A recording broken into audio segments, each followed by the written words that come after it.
Welcome back to the Process of Heart. My name is Erica, and today we are going to be talking about fear and self-doubt. We'll be talking about the differences and similarities between these emotions, and I will be sharing 4 tips that I use to combat them. With that, let's open up our hearts and let our light shine. Have you ever had the feeling when you're lying down in bed after what felt like a very productive day where you got most, if not everything, checked off your to-do list? And just as you're starting to nod your head off to one side, you're jolted awake, remembering that you forgot a big project, test, or other commitment that was due the next day that you hadn't even started on. After I posted last week's video, I started having this exact cycle. I would be relaxed and not thinking anything about this channel, and all of a sudden I would have this drop in the pit of my stomach, and dread, anxiety, fear, and self-doubt would start to swirl around my mind and body. I started having the realization of what I had just signed up for, of showing up for other people on a weekly basis and showing up for myself as well. I first started to let these thoughts take control of my emotions and would let this anxiety drag me down the rabbit hole of what ifs. And I would start to feel my breath shorten and I would feel my body get tense. It wasn't until this event happened 2 or 3 times that I was able to identify it as self-doubt. Once I had identified it, I was able to ask myself why I was having this emotion and why I was second guessing myself. So, here are some tips that I've been practicing this last week to help me conquer my own fear and self-doubt. To start, I want to take a moment to discuss the similarities and differences between these 2 emotions.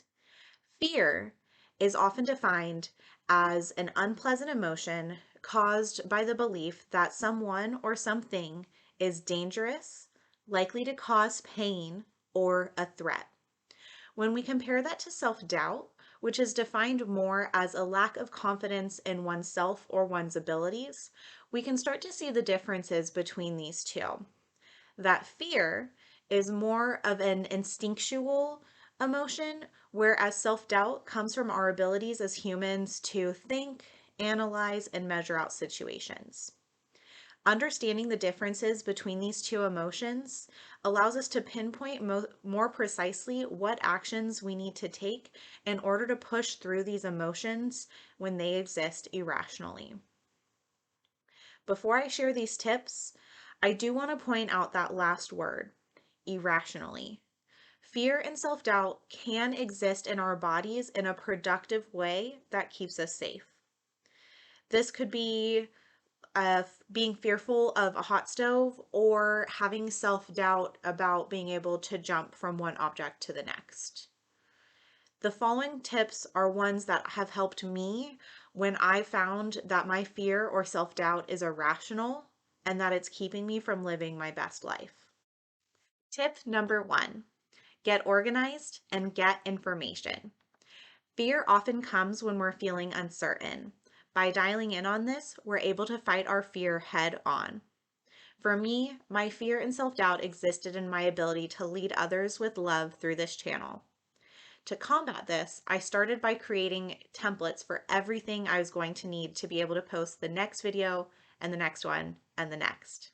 I created things like episode outlines and did research about what makes a better video, as well as what makes a person a better leader.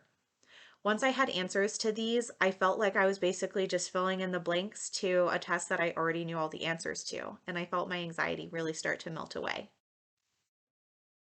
Tip number 2, talk to yourself like you would talk to a friend. Imagine the love and support that you would show to them and shine it inwards on yourself instead. A great way to practice this is through loving kindness meditations or self-compassion meditations. I've posted a few links to ones that I like in the episode description. Tip number 3, positive talk. As Yoda says in Star Wars Episode 5, do or do not, there is no try. When we remove ambiguous terms and phrases from our vocabulary, it creates certainty and allows for deliberate action. For example, if I wanted to start acting in community theater, rather than saying, I think I want to try acting. I would say, I'm going to act in a community theater play. This changes the way that our brain recognizes statements and changes them into an absolute. And the next question you'll start asking yourself is when? On this topic, did you know that the universe doesn't hear words like no or not? The universe only hears positive statements. What I mean by this is if you say, I don't want to get sick, what the universe hears is I want to get sick. Instead, try changing your statement to the more positive, I want to be healthy. This may be a topic we speak more about in the future, but for now, I've linked to a web page in the description that explains this phenomenon a little bit more. And just like that, we're at the end of our episode. I hope these tips help you to conquer your own fears and self-doubts. To wrap up the session, let's talk books. You'll learn pretty quickly that I can be a slow reader sometimes, and I am still reading the same two books as I was reading last week. Little Women by Louisa May Alcott and Millennial Graham by Hannah Posh. As far as anything memorable, I'll share a quick quote without giving anything away from Little Women. Here, one of the main characters has just gotten good news after a particularly trying situation, and she states, I tried to thank God for being so good to us, but I could only cry and say, I'm glad, I'm glad. Didn't that do just as well as a regular prayer? For I felt a great many in my heart. This quote stands out to me as a reminder to feel our feelings and let them be shown. Too often do we stifle our emotions and try to use words as a way to express ourselves, when sometimes just the simple act of crying in joy does just as much, if not more, to show the universe our gratitude. This reminds me of another quote I just read, which is, feeling gratitude and not expressing it is like wrapping a gift and not giving it. The topic of this episode, I wanted to share one more book as a recommendation if you'd like to go deeper into this theme. While I'm not currently reading this book, it is a wonderful resource for helping to fight and control fear and self-doubt. The book is titled It's Not About the Horse by Wyatt Webb.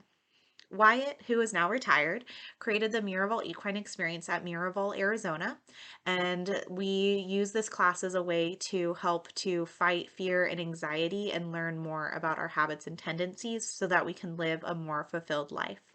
I'll include a link to the book in the episode notes. If you enjoyed this video and would like to help make a ripple effect of kindness on the world, make sure to like, comment, and subscribe to the channel so that we can spread love, cooperation, and sweetness to the world. I'd like for this channel to become a staple in as many people's lives as possible, and your interactions will help the YouTube algorithm to know that people want this type of content. Thank you all for sharing your hearts with me for this video. I can't wait to see you next week as we continue through the process of heart. See you then.